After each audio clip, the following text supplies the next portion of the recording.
우리 하나님 말씀 함께 봉독하겠습니다. 사도행전 2장 1절부터 13절까지 말씀입니다.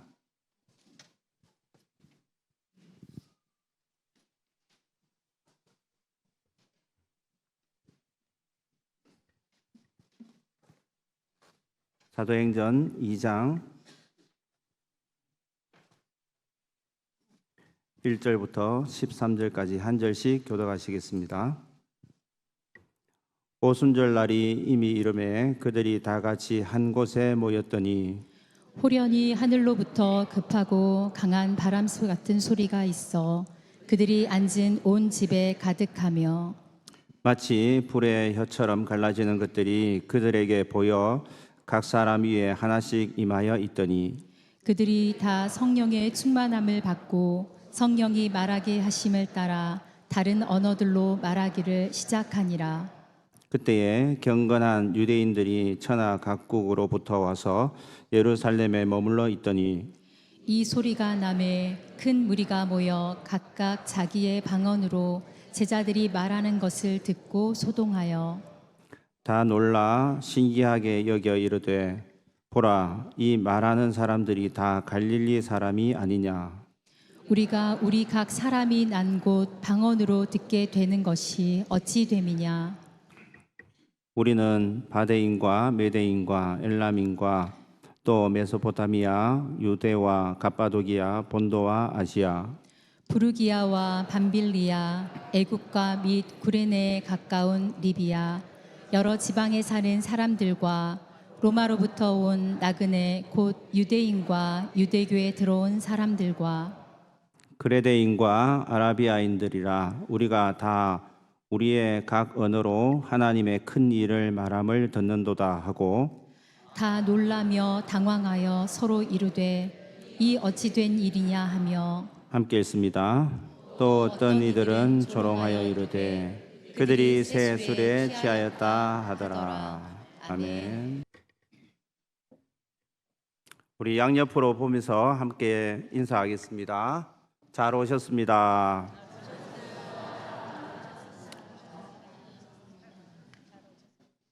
주님의 이름으로 사랑하고 축복합니다.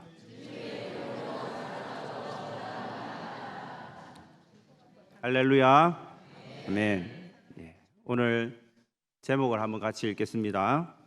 성령 강림과 성도의 삶. 성령 강림 사건에 대한 그런 말씀입니다.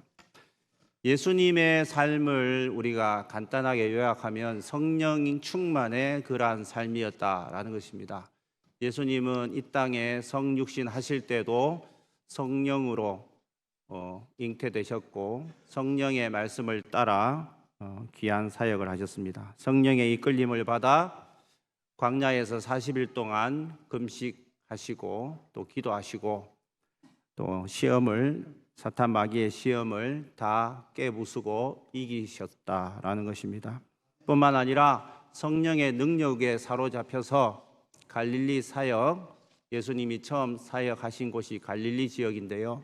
갈릴리 사역을 시작하셨다라는 것입니다. 그때 일어난 사건들이 무엇입니까? 귀신을 쫓아내고 날마다 일평생 사탄 마귀에게 사로잡혀 있는 귀신들 다 결박하고 사로잡으셨다는 것이죠. 병든 자, 병마에 허덕이고 어려움 가운데 있는 사람들, 병든 자들 다 치유하여 주셨다라는 것입니다. 그 당시에 불치병, 수많은 불치병이 있었지만 눌린 자들, 우울증 환자들, 어떤 병이라도 주님 앞에 왔을 때에 다 치유받고 회복되는 역사가 일어났다는 것입니다. 그리고 성령의 능력에 사로잡혀서 하나님의 말씀을 전했기 때문에 놀라운 기적과 같은 일들이 끊임없이 일어났다라는 것입니다. 그래서 예수님의 사역을 한마디로 요약하자면 성령님과 동행하는 그러한 삶이었다라는 것입니다. 그래서 성령이 강력하게 주님께 임하신 목적이 무엇입니까? 그것이 누가복음 4장 18절 19절의 말씀에 잘 기록이 되어 있습니다. 제가 한번 읽겠습니다. 주의 성령이 내게 임하셨으니 이는 가난한 자에게 복음을 전하게 하시려고 내게 기름을 부으시고 나를 보내사 포로된 자에게 자유를, 눈먼 자에게 다시 보게 함을 전파하며 눌린 자를 자유롭게 하고 주의 은혜의 해를 전파하게 하려 하심이라 하였더라. 아멘. 그러니까 예수님이 사역을 감당하실 때에 그냥 하신 게 아니라 성령님과 함께 하셨다는 것이죠. 성령이 강력하게 임하심으로 그 당시에 주변에 눌려 있는 사람들, 포로된 자들, 누구에게 포로되어 있습니까? 악한 사탄에게 결박되어 있는 포로된 자들, 또 각종 질병으로 눈먼 자들, 영적인 눈이 어두운 자들, 그리고 눌려 있는 사람들 다 주님의 은혜로 회복을 시키셨다라는 것입니다. 그래서 예수님의 삶이 바로 예수님의 제자들의 삶이 되는 것이죠. 예수님의 삶의 모범을 보고 제자들이 그대로 따라가는 것입니다. 우리도 마찬가지입니다. 제자의 삶을 살아간다, 성도로 살아간다는 것은 예수님의 행하심, 예수님의 말하신 그 모든 예수님의 삶을 따라가는 것을 예수님을 믿는다, 성도로 살아간다, 이렇게 말하는 것입니다. 어떤 분들은 저는 예수님 잘 믿는데요, 저는 예수님이 나의 죄를 씻어주셨다는 걸 믿고 저는 천국을 소망하고 잘 살고 있고 주일날 하루도 안 빠지고 잘 믿고 살고 있습니다 라고 말하겠지만, 하나님 보실 때는 예수님을 따라 산다는 것, 예수님을 믿는다는 것은 그것을 뛰어넘는 것입니다. 무엇입니까? 내가 하나님의 말씀을 믿을 뿐 아니라 내 삶이 예수님의 모습을 닮아가는 것을 말하고 있습니다. 올해 주제를 한번 보십시오. 예수님을 바라보고 예수님을 따라가고 예수님을 닮아가는 삶, 이것이 예수님을 믿는다라는 그런 말을 하는 것입니다. 그래서 예수님의 삶이 바로 제자들의 삶이요, 그 제자들의 삶을 이어받은 것이 오늘 이 말씀의 이 사건이 바로 성령 강림 사건인데요, 이 제자들이 완전히 뒤집어집니다. 이 제자들이 예수님의 공생의 사역 3년 동안 따라다녔는데 크게 변화가 일어나지 않았습니다. 그런데 이때를 기다리신 거죠. 하나님이 약속하신 것, 그분이 누굽니까? 성령이 강력하게 이 제자들의 마음을 두드리고 깨부쉈을 때에 변화가 일어난 것입니다. 그리고 진정한 교회가 태동한 것이죠. 우리도 마찬가지입니다. 예수 십자가의 보혈의 은혜를 깨닫고 우리가 이 땅 가운데 성도로 산다는 것, 교회로 살아간다는 것은 바로 내가 예수로 산다, 내가 작은 예수로 사는 것이고 예수님을 증거하며 사는 것이고, 나를 찌르기만 하더라도, 나를 조금만 건드리기만 하더라도 나는 오직 내 입에서 나오는 말은 예수, 오직 예수만이 그리스도이십니다 라고 선포할 수 있는 저와 여러분이 될 수 있기를 간절히 바랍니다. 오늘 여기 이 말씀을 보시면 예수님이 부활하신 이후에 40일 동안 부활하신 예수님을 증거하시고 하나님 나라의 말씀을 증거하셨습니다. 며칠간요? 40일 동안 증거하시고 이제 약속하신 말씀을 따라서 성령을 기다리면서 이 제자들과 수많은 여인들과 120명의 무리들이 함께 모여서 한 장소에서 모여서 무엇을 했습니까? 기도할 때에 10일 만에 성령이 강림하신 그 사건이 일어난 것입니다. 성령이 강력하게 임재하시고 그때에 그 성령이 임하심으로 인하여서 자기가 알지 못하는 그 말, 주변의 수많은 나라들, 그 주변에 있는 나라들 15개국 이상의 나라의 말들을 이 제자들과 이 여인들과 이 모여있는 이 무리 120명의 사람들이 하나님 나라의 큰 일을 선포했다라는 것입니다. 그 말씀에 대해서 오늘 우리가 한번 살펴보려고 합니다. 우리 한번 따라하겠습니다. 첫 번째로, 성령 강림은 세계 복음화의 출발점입니다. 아멘. 성령의 강력한 역사가 일어났을 때에 오순절날 호련히 급하고 강한 바람 소리가 임하였다라고 말합니다. 바람 소리요. 소리가 이 예배당 홀에 꽉 가득 찬다고 한번 생각해 보십시오. 이것은 사람이 만든 소리가 아닙니다. 하나님께서 강력하게 성령을 보내주실 때에 나는 소리, 강력한 소리가 이 온 홀에 가득 넘쳤다라는 것입니다. 120명 성도들 있는 가운데에 강력하게 그 소리가, 바람 소리가 임하였다라는 것입니다. 뿐만 아니라 불의 혀처럼 갈라지는 것들이 각 사람의 머리 위에 불덩어리가 다 떨어진 거예요. 머리가 타지는 않는데 불덩어리가 각 사람 머리 위에 다 있는 겁니다. 120명 성도들 머리 가운데에 임하였다. 성령의 임재를 나타내는 것이죠. 그리고 이들이 변화가 일어납니다. 어떤 변화가 일어납니까? 강력한 성령의 은혜를 입으니까 자기가 알지 못하는 그 주변의 나라의 말을 생생하게 생동감 있게 말씀을 전했다는 것이죠. 이것은 사람이 할 수 있는 역사가 아닙니다. 하나님께서 역사하신 것이죠. 할렐루야. 하나님께서 성령으로 강력하게 임하실 때에 이런 역사가 일어난다는 것입니다. 오늘날도 이런 역사를 일어납니다. 우리 10년 가운데에 하나님의 말씀을 받았을 때에, 뜨거워질 때에 하나님께서는 우리의 마음을 아주 격동시키시고 아주 격하게 일으키셔서 성령의 불이 붙으면 나가서 복음 전하지 말라 해도 목숨 걸고 복음을 전하게 된다는 것입니다. 이들이 주변의 유럽 수많은 나라들과 소아시아 지역과 그 다음에 아프리카 주변의 아라비아 이 많은 지역에 흩어져 살고 있던 그 많은 유대인들, 이제 이들이 예루살렘으로 다시 모여듭니다. 왜냐하면 절기를 지키기 위해서요. 근데 가만히 듣고 보니까 이게 엄청난 소리가 막 이렇게 격동하면서 일어나는 소리가 이들 귀에 생생하게 들립니다.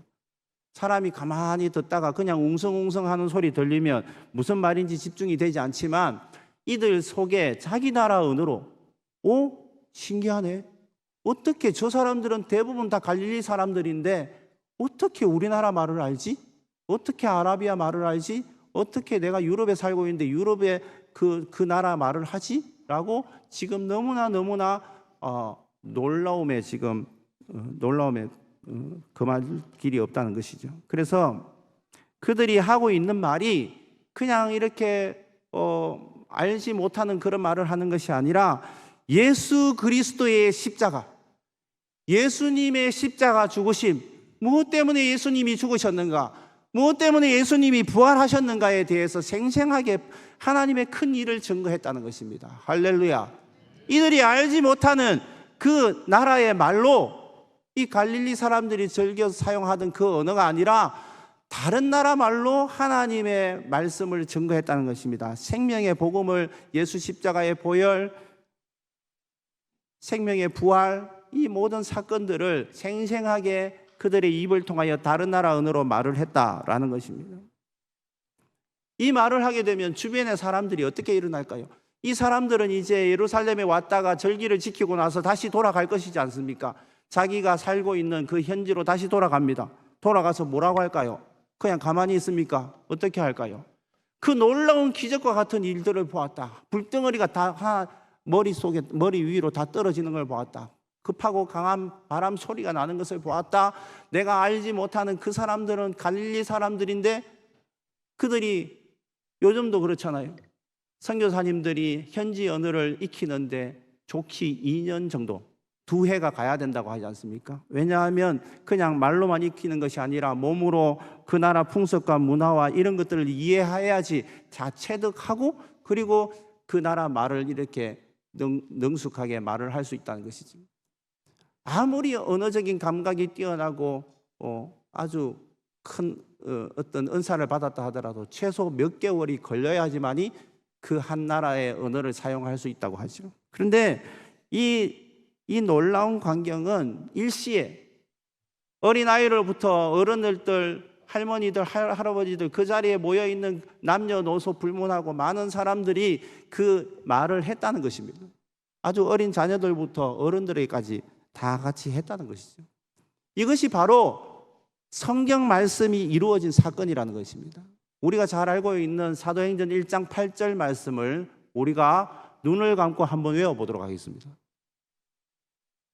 자, 눈을 감고 한번 외워보겠습니다. 성령이 시작. 성령이 너희에게 임하시며 권능을 받고 예루살렘과 온 유대와 사마리아와 땅끝까지 이르러 내 증인이. 할렐루야. 이 말씀이 바로 이 현장에서 일어난 거예요. 그냥 동떨어진 사건이 아니라 성령이 강력하게 임하셨잖아요. 그리고 나서 권능을 받았어요. 권세 있는 하늘의 능력을 받았습니다. 그리고 나서 이들이 어떻게 말을 합니까? 이들이 말하는 것은 언어의 장벽 한순간에 뛰어넘었죠. 문화의 장벽 한순간에 뛰어넘고 지역 그 넓은 그 유럽 대륙 그 넓은 아프리카와 모든 지역을 다 뛰어넘어서 무엇이 전거됐습니까? 생명의 복음이 한순간에 확산되는 그러한 사건을 우리가 경험하게 되었다라는 것입니다.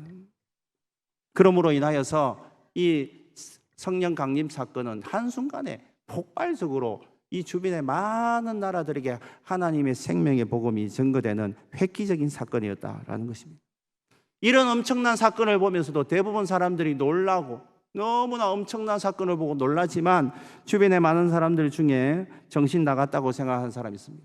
교만하여서 마음이 강팍하여서 하나님을 전혀 믿지 않는 사람들은 어떤 소리를 합니까? 저 사람들이 다 술을 취했다. 낮부터 술을 먹어서 정신 나간 소리를 한다. 이렇게 말을 하죠.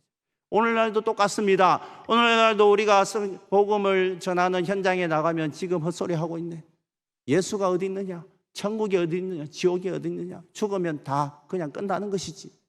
이렇게 말을 하고 있는 사람들이 아직도 많이 있다는 것입니다. 그 심령이 얼마나 교만하고 강박한지 그 상태로 그대로 그냥 육신이 죽어지면 어떻게 됩니까? 그대로 지옥 불거둥이로 떨어질 수밖에 없는 것입니다. 사랑하는 성도 여러분, 오늘날과 같은 이 시대에도 초대교회 시대뿐만 아니라 성령의 역사는 오늘도 강력하게 일어나는 것을 믿으시길 바랍니다. 중요한 것은 우리가 입술을 열어서 우리가 성령의 은혜를 입었는데도 불구하고 교회 안에서만 머무르면 아무런 역사가 일어나지 않습니다. 우리의 삶의 자리에서, 우리의 삶의 현장에, 우리의 가정에, 우리의 직장에 나가서 하나님의 복음이 선포되어야 된다라는 것입니다. 할렐루야. 그럴 때에 생명의 복음의 역사가 강력하게 일어난다는 것을 믿으시길 바랍니다. 오순절 다락방의 역사가 오늘날도 일어난다는 것을 믿으시길 간절히 바랍니다. 두 번째로 성령 강림 사건은 예언된 말씀이 성취된 사건이다라는 것입니다. 우리 한번 따라 하겠습니다. 성령 강림은 예언된 말씀이 성취된 사건입니다. 이게 갑자기 불쑥 불이 떨어지고 급한 바람이 불고 이게 그냥 일어난 것이 아니라 구약의 말씀, 구약의 예언의 말씀이 이미 있다는 거예요. 예언된 말씀이 이미 존재한다는 것입니다. 예수님이 이 땅에 오시고 성육신 하신 것도 그냥 갑자기 예수님이 마리아를 통하여서 태어나신 게 아니라 구약의 말씀을 따라서 이사야라든지 미가라든지 그 예언의 말씀을 따라서 어디에 태어나십니까? 유대 땅 베들레헴에 정확하게 태어나시지 않습니까? 성령 강림도 역시 구약의 약속의 말씀을 따라 요엘 선지자를 통하여서 약속하신 그 말씀이 성취된 사건이다라는 것입니다. 사도행전 2장 17절 18절에 제가 한번 읽겠습니다. 하나님이 말씀하시기를 말세에 내가 내 영을 모든 육체에 부어주리니 너희의 자녀들은 예언할 것이요 너희의 젊은이들은 환상을 보고 너희의 늙은이들은 꿈을 꾸리라. 이렇게 말합니다. 내 영을 내 남종과 여종에게 부어주리라. 부어준다는 것은 강력하게 부어준다, 강력하게 역사하신다, 그 말씀을 하고 있는 것입니다. 여기에서 말세에 해당되는 것이 바로 성령 강림 사건이 일어난 그 시대가 바로 말세라는 거예요. 그때도 말세고 지금도 말세입니다. 누구에게 부어준다고 했습니까? 모든 육체에게.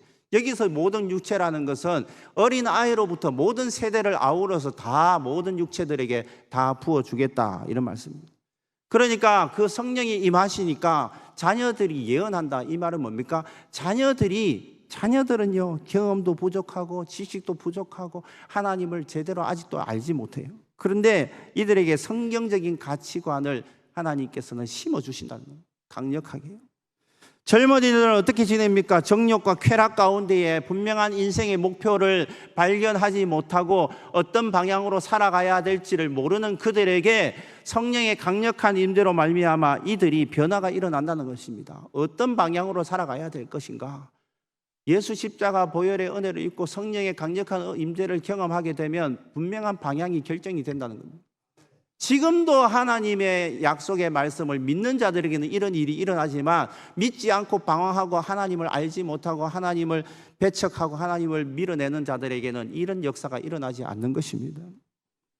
너희 늙은이들은 꿈을 꾸리라.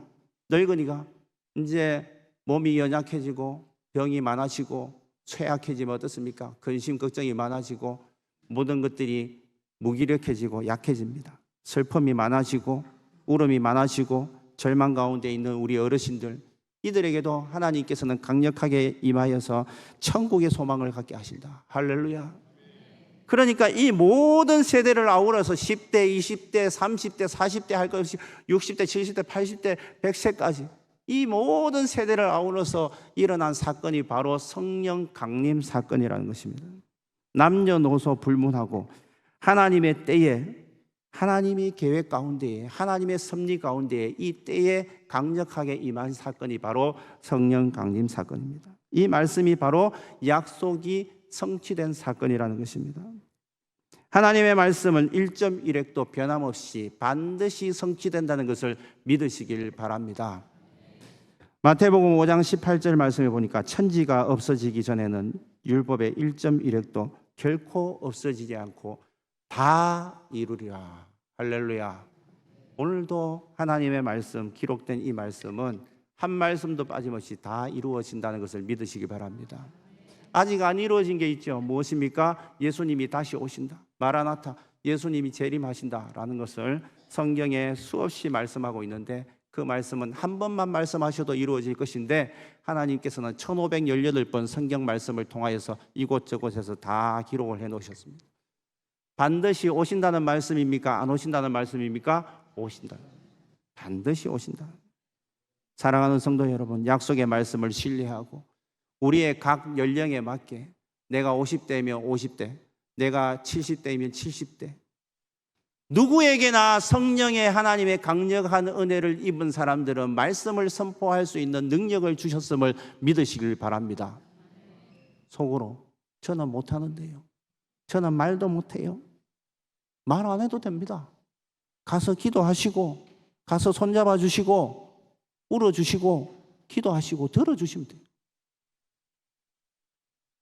우리가 전도할 때요 굉장히 부담을 가지고 있습니다. 내가 무슨 말을 해야 되지 않을까? 말 안 해도 괜찮습니다. 내가 하나님의 말씀으로 무장이 되어 있고 예수 그리스도를 따라가는 삶, 예수님의 인격을 닮아가면요 하나님께서는 다 알아서 하십니다. 할렐루야. 하나님께서는 각자 맞게 그 불신자들의 그 상황에 맞게 역사하셔서 우리를 통하여서 하나님께서는 어떤 모양으로라도 변화가 일어나도록 하나님 하신다는 것을 믿으시길 바랍니다. 세 번째, 성령 강림 사건은요, 성령 강림의 목적이 무엇입니까? 그것은 복음의 증인으로 세우는 것입니다. 한번 따라 하십니다. 성령 강림의 목적은 복음의 증인으로 세우는 것입니다. 아멘. 예수님이 가장 안타까워한 인물 중에 한 사람이 누굴까요? 가룟 유다는 이미 죽었습니다. 그런데 예수님이 보실 때 가장 마음이 아픈 사람이 있습니다. 그 사람이 바로 베드로입니다.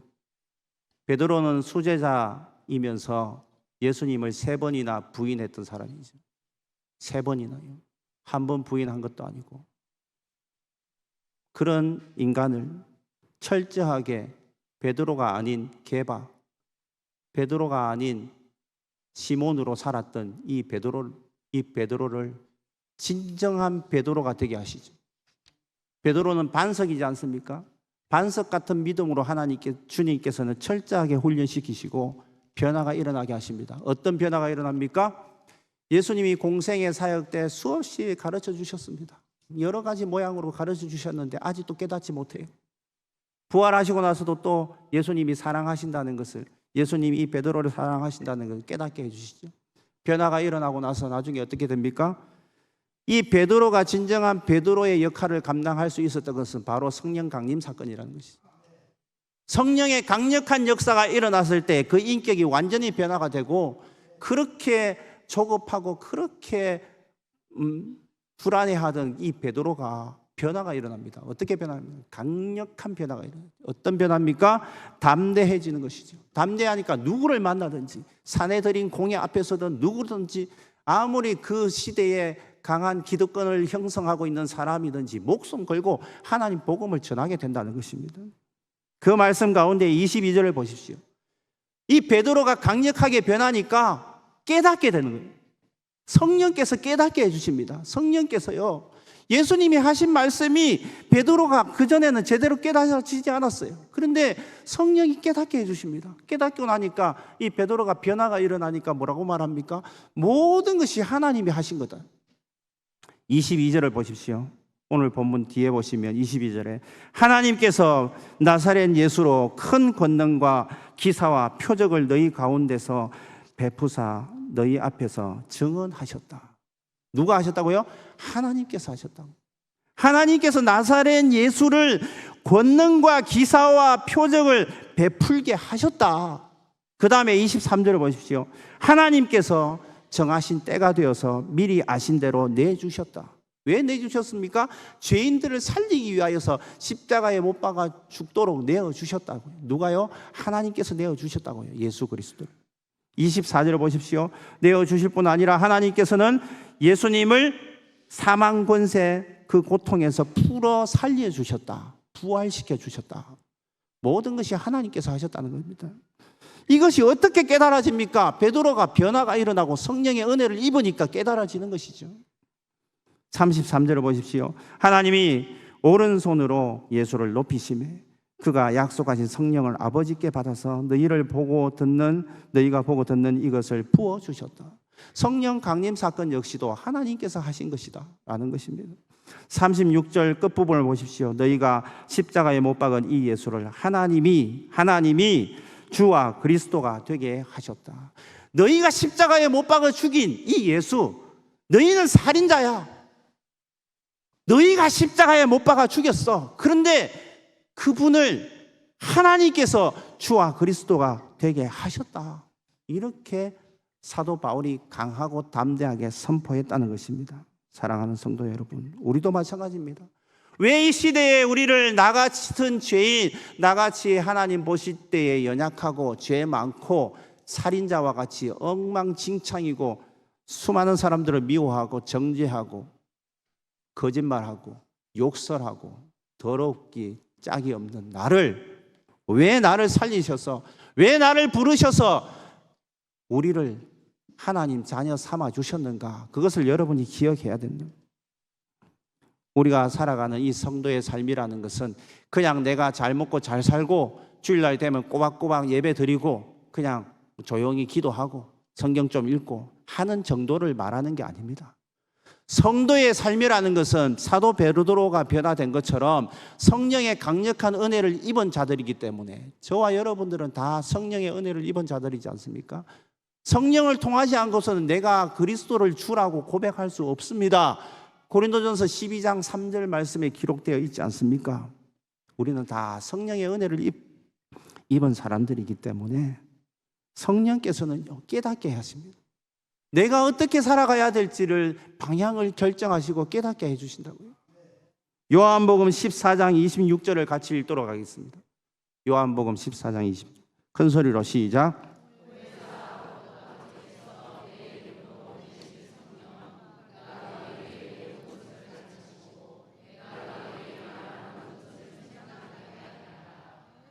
아멘. 성령께서는 내가 가만히 있어도 기도하는 중에 깨닫게 해주십니다. 성경 말씀이 기억나게 하십니다. 내가 어떻게 살아가야 할지 방향을 결정하시는 분은 내가 아니라 성령께서 가르쳐 주신다라는 것이죠. 베드로가 예수님이 부활 성천하신 거 다 보고 침울해할 수 있습니다. 예수님이 안 보이시니까요. 이제는 더 이상 같이 안 계시니까. 그런데 약속하신 성령을 하나님께서 10일 만에 기도하는 중에 강력하게 임하셨지 않습니까? 그 사건을 통하여서 완전히 변화가 일어납니다. 우리도 마찬가지입니다. 예수님을 믿는다는 것은 가만히 있는 게 아니에요. 그냥 조용히 있는 게 아닙니다. 내가 하나님의 은혜를 입은 사람들은요, 하나님의 말씀을 전하지 않고서는 견딜 수 없는 그런 마음이 불일 듯이 일어나야 돼요. 이게 정상적인 모습이라는 거예요. 한번 따라합니다. 복음 전하는 것은 정상적인 그리스도인의 모습입니다.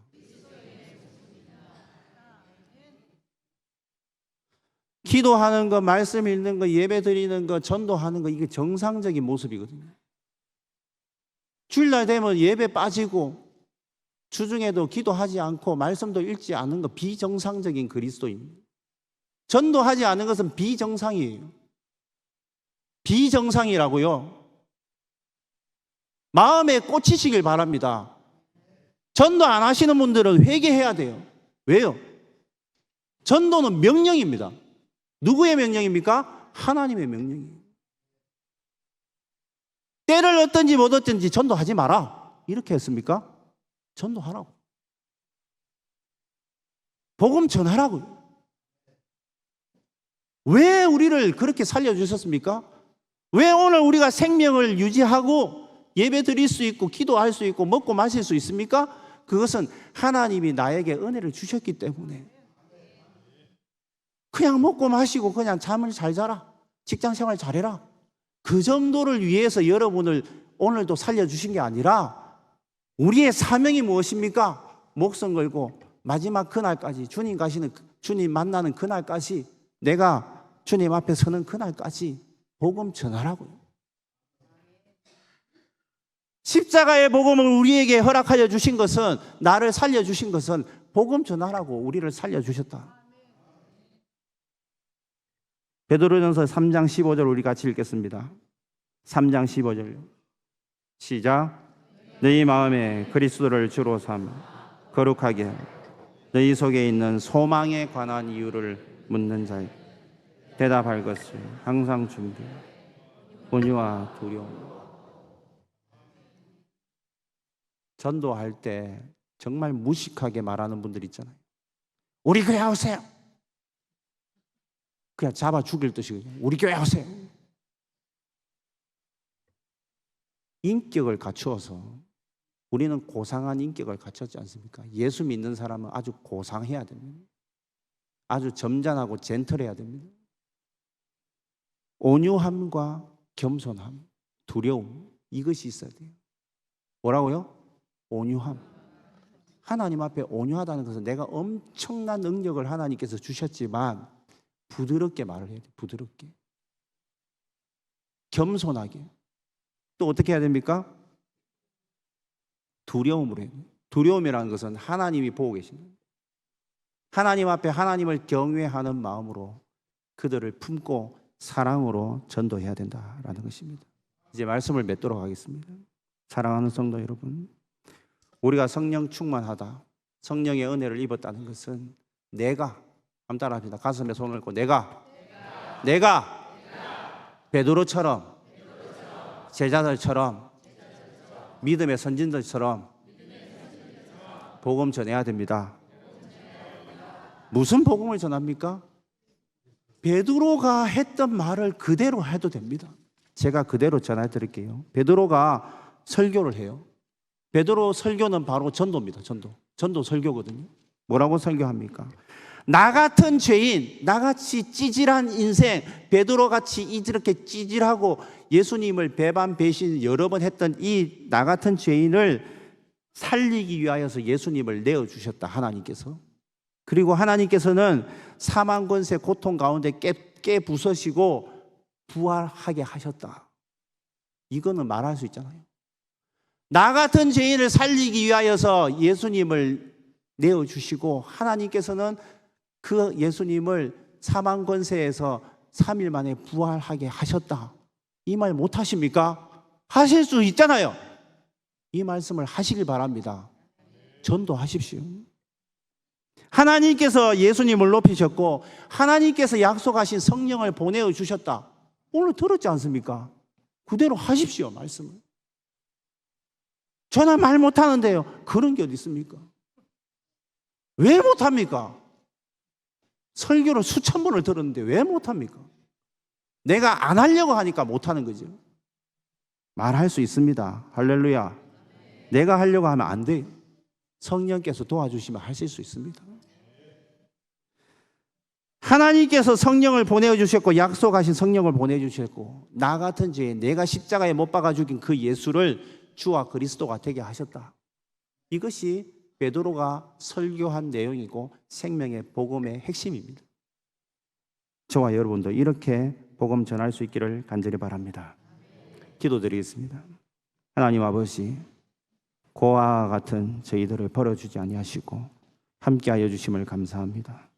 오늘도 딱딱한 돌 같은 저희들의 마음을 깨부숴 주셔서 성령의 단비를 부어주시고 마른 뼈같이 회복 불가능한 인생들을 변화시키셔서 성령의 생기를 불어 넣어 주심을 감사드립니다. 더 이상 육신의 정욕과 안목의 정욕을 위하여서 이생의 자랑을 위하여서 살지 않게 하여 주시고 영의 생각에 사로잡혀 성령의 충만함으로 살아갈 수 있도록 인도하여 주시옵소서. 날마다 옛사람은 십자가에 못 박고 성령 안에서 새 사람으로 살아갈 수 있도록 은혜를 더디펴 주시옵소서. 예수님의 이름으로 기도드립니다.